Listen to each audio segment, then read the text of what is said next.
Olá! Hoje a gente vai mergulhar em Números 27. E olha, à primeira vista, pode até parecer um capítulo meio burocrático, sabe? Sobre leis antigas de herança. Mas, na verdade, por trás disso, tem uma história incrível sobre justiça, sobre liderança e sobre o que é de fato construir um legado. O que será que esse texto tão antigo tem para nos dizer hoje sobre o caráter de Deus, hein? Pois é, o capítulo nos joga na cara duas perguntas bem diretas. Primeiro, o que acontece quando uma lei é simplesmente injusta? E a segunda, o que acontece quando um grande líder, um líder gigante, falha? Uma pergunta é sobre uma lei que deixa na mão os mais vulneráveis, e a outra é sobre um herói que tropeça no momento decisivo. E as respostas que a gente encontra aqui são, para dizer o mínimo, surpreendentes. Então vamos lá. A nossa primeira história começa com um ato de coragem impressionante. Pense bem, numa sociedade totalmente patriarcal, onde as vozes das mulheres raramente eram ouvidas em público, um grupo de irmãs simplesmente decide peitar o sistema e lutar pelo que era certo. Os nomes delas eram Maalá, Noa, Hogla, Milca e Tirza. É importante a gente lembrar dos nomes, porque elas não são só um conceito abstrato de injustiça. Não, não. Eram mulheres reais, de carne e osso, com um nome e uma herança para defender. E a atitude que elas tomaram ia ecoar por gerações. O problema que elas tinham pela frente era basicamente existencial. Naquela cultura, a herança passava só pela linhagem masculina. Ponto final.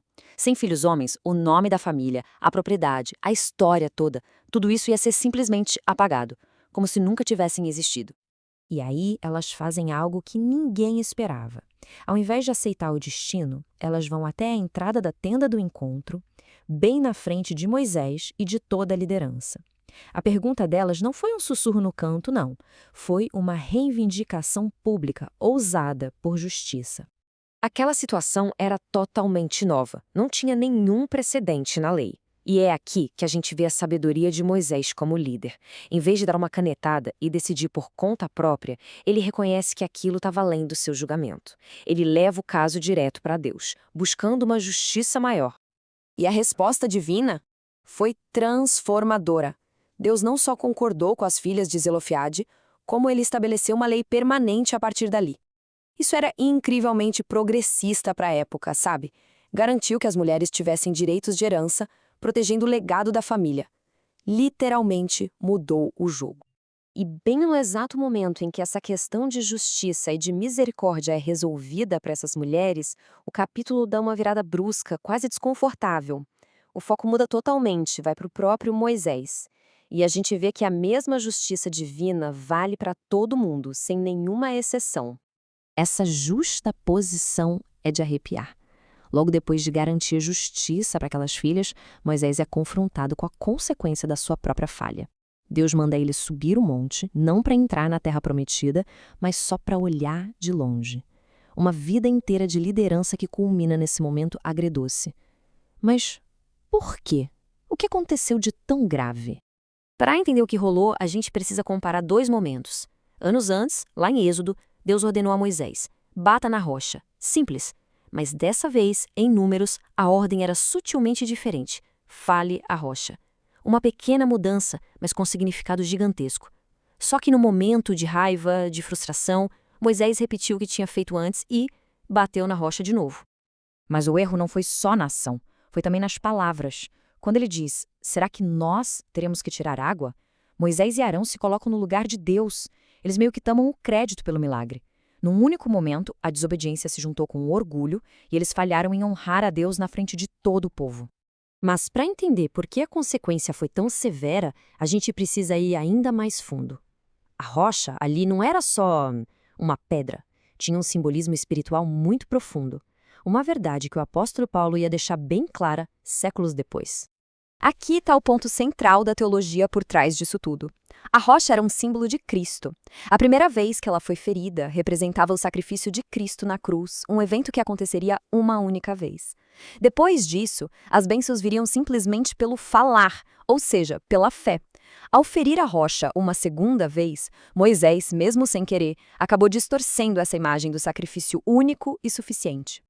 E é exatamente aqui, diante da sua maior decepção pessoal, que o verdadeiro caráter de Moisés como líder brilha mais forte.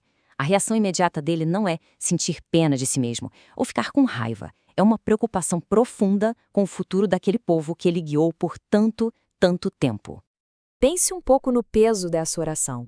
No momento em que o maior sonho da vida dele é negado, a preocupação de Moisés não é com o seu legado, não é com ele mesmo, é com o bem-estar do povo. Ele implora a Deus por um novo pastor para que a comunidade não fique perdida, à deriva. É um ato de amor e abnegação por aquelas mesmas pessoas que tantas vezes o desafiaram. E Deus responde na hora. Ele instrui Moisés a comissionar Josué. E olha só como isso é feito. De forma pública, organizada, a transição de poder não é secreta, não é feita nos bastidores, é feita na frente de todo mundo, para que não restasse nenhuma dúvida sobre quem era o novo líder, garantindo a continuidade e a estabilidade da nação. Então, quando a gente junta essas duas histórias, a das filhas de Zelofeade e a de Moisés, emerge um tema central muito poderoso sobre a natureza da justiça de Deus. Então, qual é a grande lição de Números 27? Bom, é um retrato da justiça imparcial. A gente vê um Deus que se inclina para ouvir o clamor de 5 filhas que a lei tinha esquecido. E, ao mesmo tempo, ele cobra do seu líder mais importante o mais alto padrão de responsabilidade. A justiça vale tanto para os sem poder quanto para os poderosos. E, no meio de tudo isso, mesmo no julgamento, a provisão continua, porque um novo líder já está sendo preparado. O futuro do povo está sempre garantido. E assim, a história de Moisés nos deixa com uma pergunta que atravessa os séculos e chega até nós. Ele, que falou com Deus face a face, foi julgado por uma única falha. Isso nos força a refletir, à luz dos privilégios e do conhecimento que nós recebemos, será que temos sido fiéis nas pequenas e grandes responsabilidades que nos foram dadas? É uma questão sobre legado que este capítulo deixa para a gente ponderar.